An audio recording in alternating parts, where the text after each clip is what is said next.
Hello and welcome to ITV News Meridian. Tonight's headlines this Friday evening.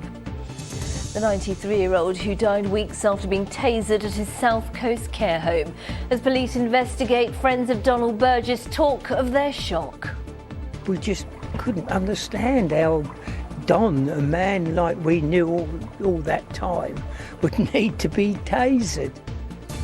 Vying to be the next Prime Minister, we're live in Eastbourne as Liz Truss and Rishi Sunak go head-to-head as the contest hots up.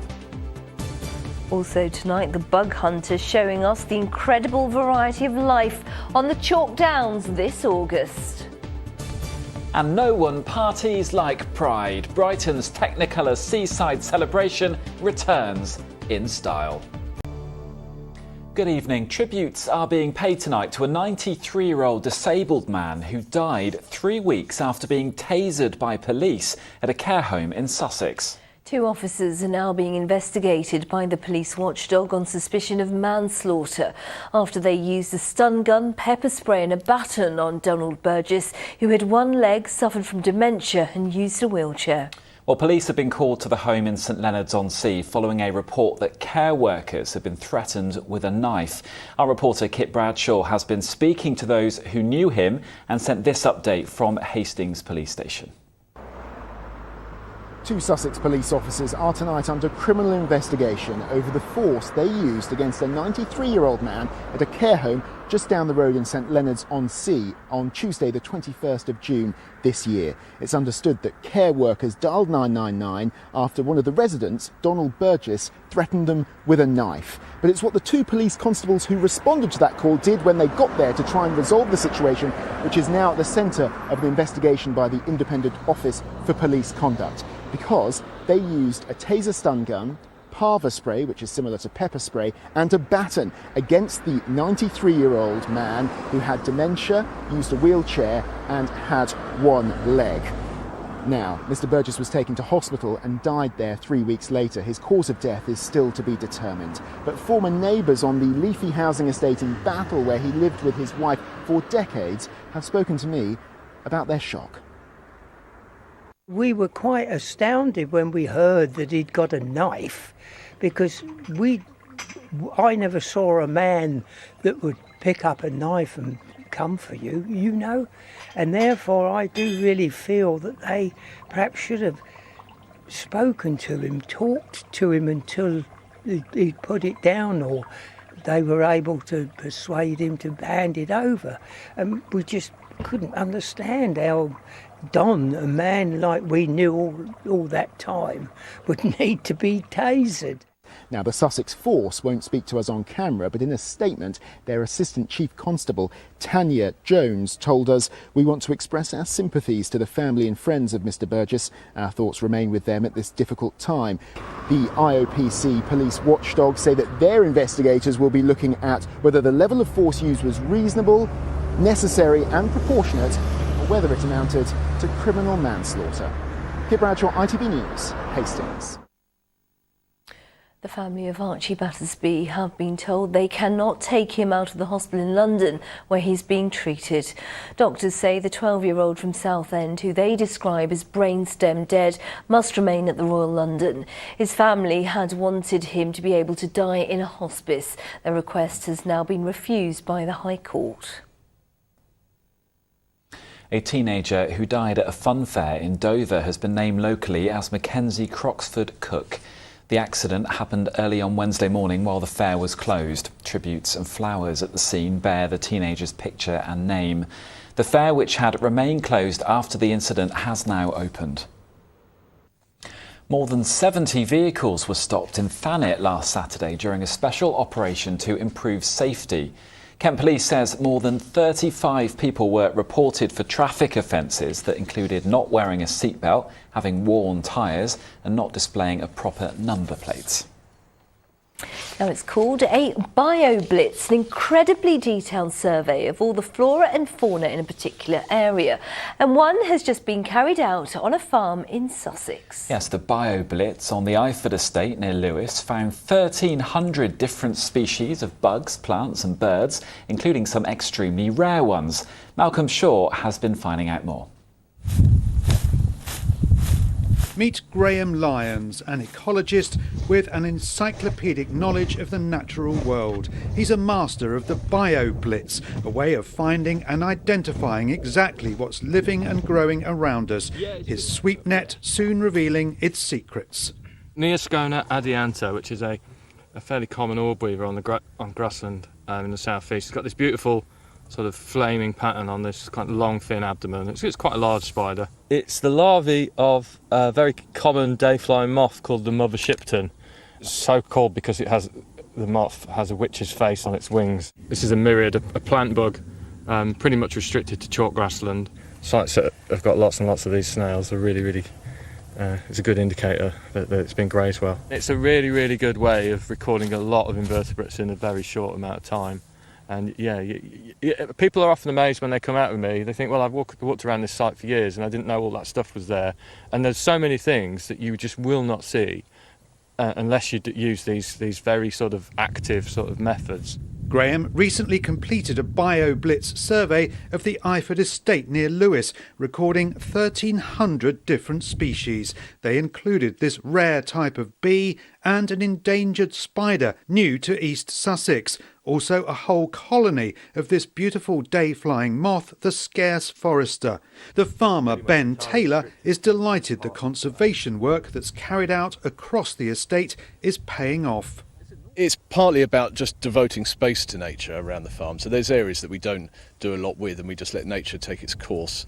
And then on fields like this that we've been looking at today, it's about really carefully targeted grazing, making sure that the animals go on at the right time to keep the weeds away but come off soon enough to let the flowers do their stuff.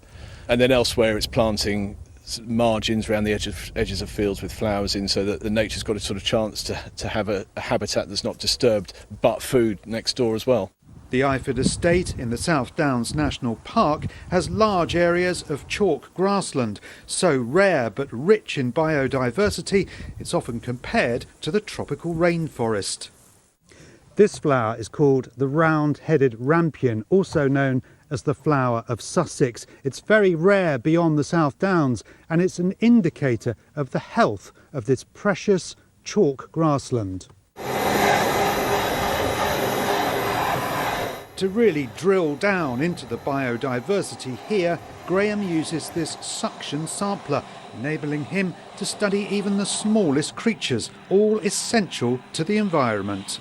We've got a really nice looking spider here. So this is Hypsosinga pygmaea, big shiny abdomen like a boiled sweet on legs. If this collapses, everything further up the food chain collapses. So the larger invertebrates that eat those smaller ones, they'll get knocked out. The birds that eat eat those invertebrates, they'll get knocked out, etc., etc. So we've got to keep all of this going. Without the biodiversity that we've got here, the whole system begins to collapse, and if that happens, then well, we're all in trouble, really. The results of the Blitz will help to inform decisions on how to manage the land, not just for agriculture, but for nature too. Malcolm Shaw, ITV News, Iford. You're watching ITV News Meridian here in the southeast. Still to come this Friday evening. Sarah's here with your sport, and the seagulls are soaring into a new season. And lots of festivals and events taking place this weekend, including Pride. But will we love the weather? Join me to find out. And for more news from across the southeast, go to our website, the address on the screen now. You can call us, or you can also get in touch via Facebook, Twitter or on Instagram.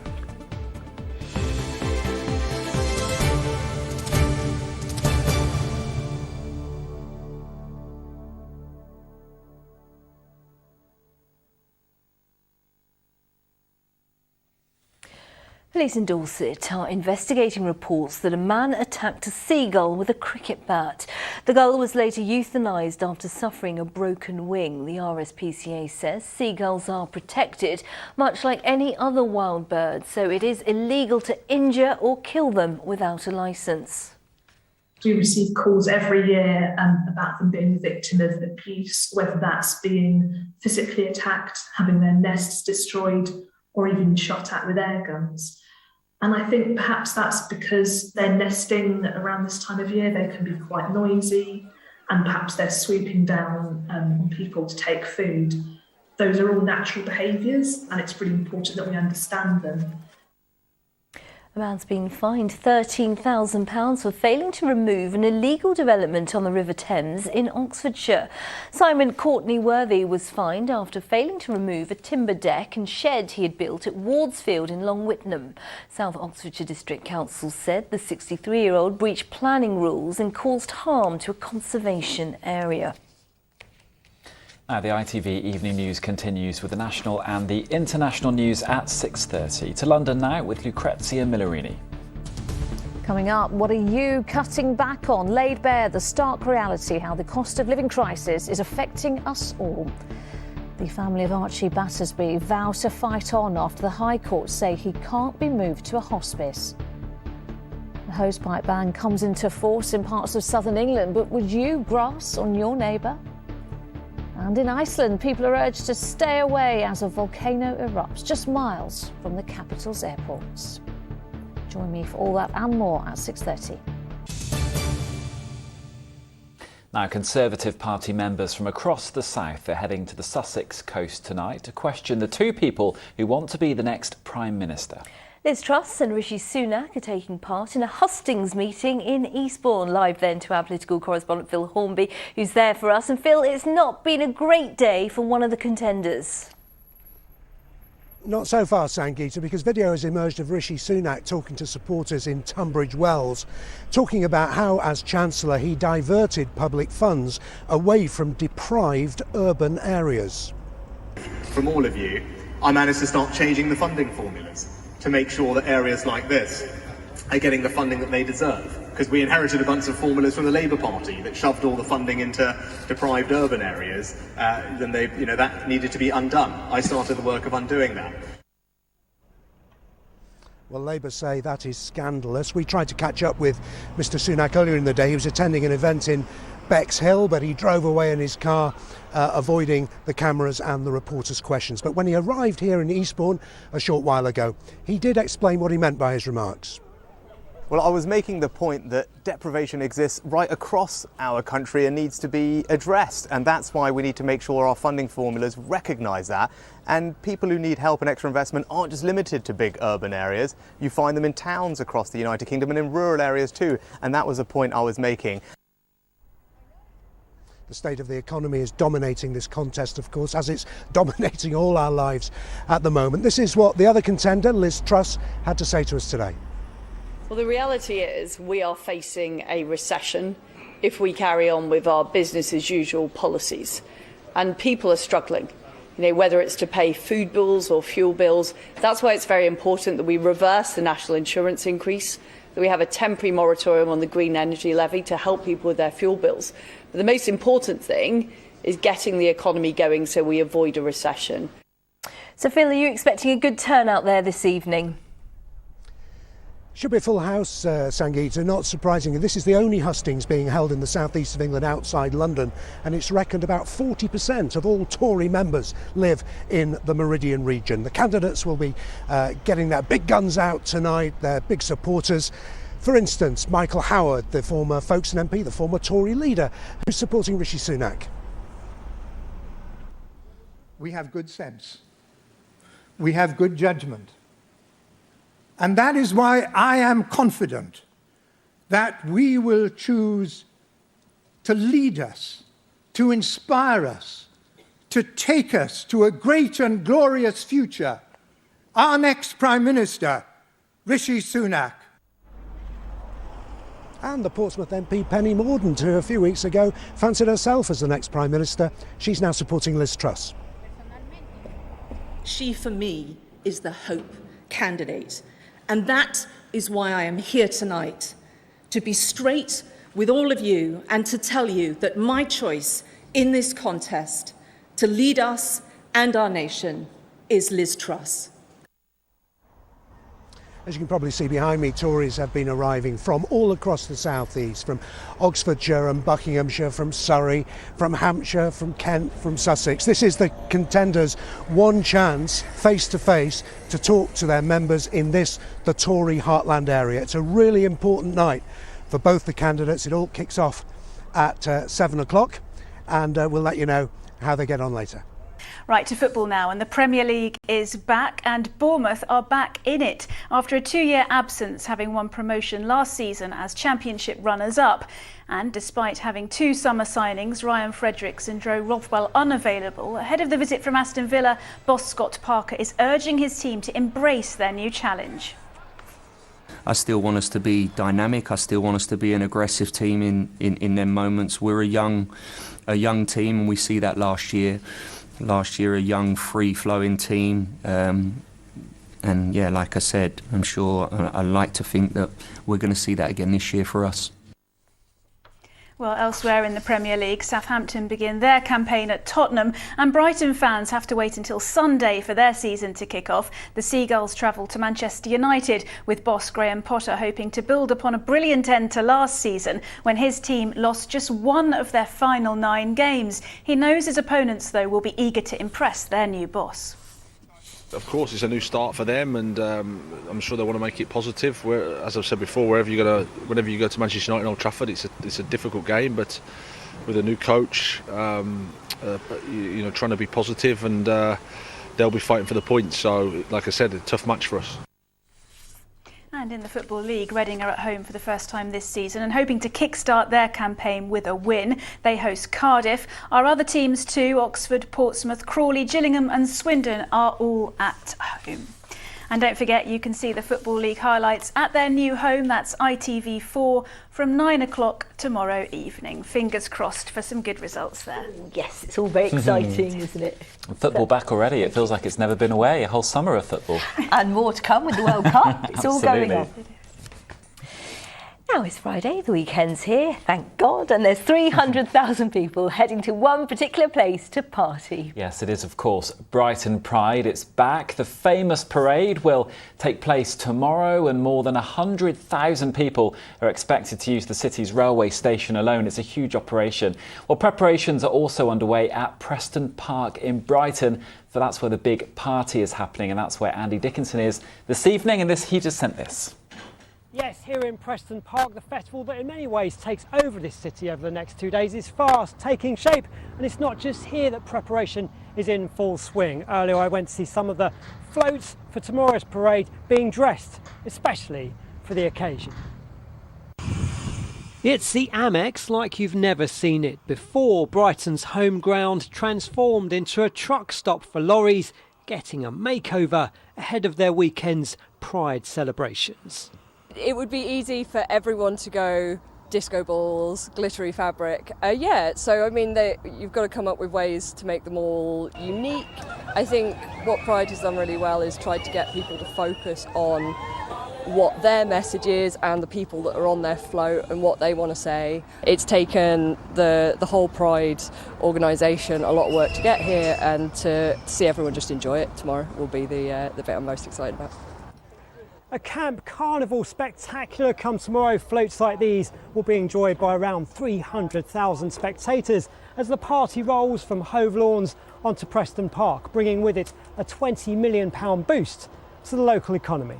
The float itself is designed by all of our pupils at the college, and each element of it represents an aspect of their school life. So there's reading books, there's hockey sticks, rugby balls, sticks of rock from Brighton. It's just the fun elements of everything to do with school life and being a teenager. I'm looking forward to everyone enjoying themselves. They're all rehearsing at the moment, trying out their costumes, getting the dance routines ready, and just seeing it all come together and making a really fantastic performance. It makes me so emotional when I'm walking up towards Preston Park and you're seeing all the flags and the crowds. It's warm and it's loving, and it's just a beautiful place to be, and I think we're very lucky to be in such a beautiful city with such a strong and vibrant community. With love, protest and unity at its heart, Brighton Pride's belated 30th anniversary looks set to be as colourful as ever. Its parade a moving feast of sights, sounds and disco style. Well, Paul, here we are back in Preston Park as you put the finishing touches on this weekend's festival. Tell me, how does it feel to return after 2 years postponed for COVID? Well, actually it's 2019 we were last here, so it is a long journey, stopping and starting. You know, everyone's been through the last 2 years, so we're finally here, and it's actually really exciting. A little bit of anxiety, you know, because obviously it's a big event, but you know, the sun's out and it's looking like a really fantastic weekend for the city. And you've got some pretty spectacular guests lined up. Absolutely, Christina Aguilera, and then on Sunday, Paloma Faith. That's one of my favourites, I think, on the Sunday, a bit more chilled. No, it's really exciting. We've got, you know, amazing diversity across the actual site. There's about 8 stages, all kinds of things. It's not just the main stage. Just give us an idea about the amount of organisation an event like this takes. It's a really massive crew and it's a great team. So it's, it's a very fast build. Normally something like Glastonbury would take 4 or 5 weeks. We do this in about 7 days. So it's basically in and out of the park within about 10 days. So it's very, very fast. Thanks, Paul. Well, the countdown is almost over. The party begins in earnest in just around 18 hours' time. Just amazing. It's been missed, hasn't it? Oh, it so has. Never get bored of seeing those pictures. And Brighton just knows how to party. Yeah. It's going to be fantastic. Such a party on the way. And if you go to our website, itv.com/Meridian, you can find the full travel details for the weekend, plus a schedule of events at Brighton Pride over the next few days, of course. Plus, we'll also have special reports online over the weekend as we meet people taking part in a new web series we've called Proud at Pride, and it's speaking to people from all walks of life and finding out what pride means to them. Yeah, please do check it out. Right, before we go, and before we speak to Holly, I should say, just a reminder that the search is still on to find someone to represent our region at the Daily Mirror Pride of Britain Awards. It is, of course, the glitzy awards night where the stars of the show are ordinary people who've done extraordinary things, and it's where this year's National Fundraiser of the Year will be revealed. Yes, a week to go to get nominations in. So if you know someone who should be named our regional fundraiser and be in with a chance of getting that national title, why don't you let us know? Winners must be aged 18 or over, and entries for individuals only will be considered. The closing date is next Friday, the 12th of August, and full terms and conditions can be found on our website. Head to itv.com/Pride of Britain and follow the links there. And as promised, Holly is with us now. Holly, we were talking about Brighton Pride just a second ago. Are they going to get good weather? Yes, basically. I mean, obviously everyone has a different definition of nice weather, don't they? But there'll be some sunshine. It won't be as hot as it has been of late. And that will probably be a bit of a relief for a lot of people because we have been up in the high 20s. Today, it's been more like the sort of the low 20s. Yeah, fresher, hasn't it? Fresher, that's right. Yeah. It's less humid. That is set to change, I'm afraid. If you don't like the heat, I do have a bit of bad news because temperatures are on the way upwards once again, gradually through the weekend, but more notably into next week. But it doesn't look as if it should get as hot as we saw back in July, and this is why. Take a look at this map. So this is what the jet stream was doing back in July. So we had this real plunge southwards just west of Spain and France, and it allowed us to pump up this really, really hot air. They were having their own heat wave, of course, and we saw those temperatures reaching 40 degrees. This time, it's a bit of a different story. So we're still on what we call the warm side of the jet stream. So the jet stream's still to the north of us, but because we haven't got that plunge, it's just allowing high pressure to build in, and that's allowing temperatures really to rise day on day. So it's homegrown heat, if you like. It's just a little bit more heat being added with the sunshine every day. So this is the middle of next week. About 10 degrees, as I say, lower than we did see in July, but nonetheless, it is still going to feel very warm. And I should just add, unfortunately, no rain in sight either. So there's uncertainty about how the end of next week will pan out in terms of temperatures, whether it'll get hotter or cooler, but either way, it doesn't look as if we're going to see any of that rain, I am afraid. OK, so all eyes on the forecast then for Pride and gardeners and everyone. Let's get the forecast then for the weekend and beyond. Here's Holly.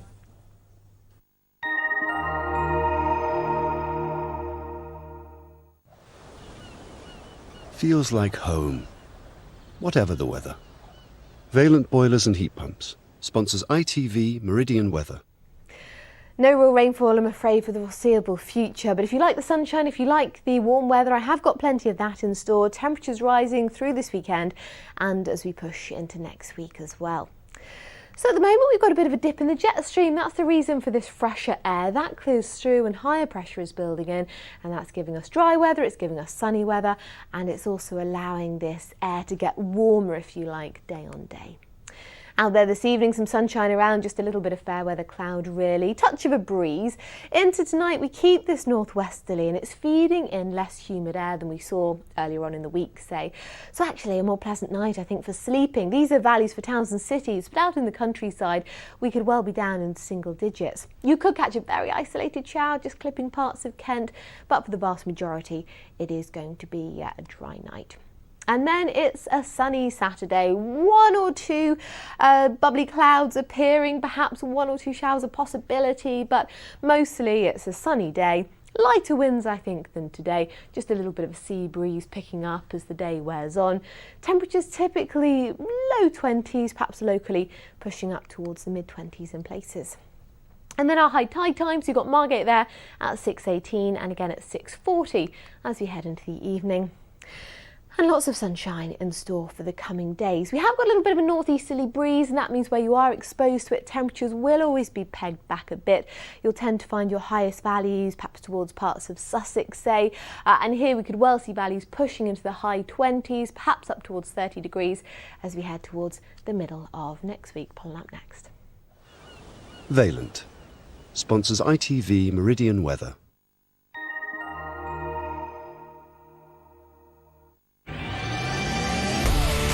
Hello, summer. Piri sponsors ITV Pollen Count. Well, many people seeing relief from their hay fever at the moment as grass pollen levels have dipped right down, but we have still got moderate levels, and that's principally weed at the moment. Have a very good weekend. Take care. Bye-bye. Time to wish you a fabulous weekend. Remember, next here it's the ITV Evening News, and that's with Lucrezia Millerini. Yes, I've got your late news tonight at 10:30, and Sangeeta's off on her holidays for a couple of weeks. So I'm sorry, I'll see you very soon. From all of us here, have a brilliant weekend. Bye. Bye-bye.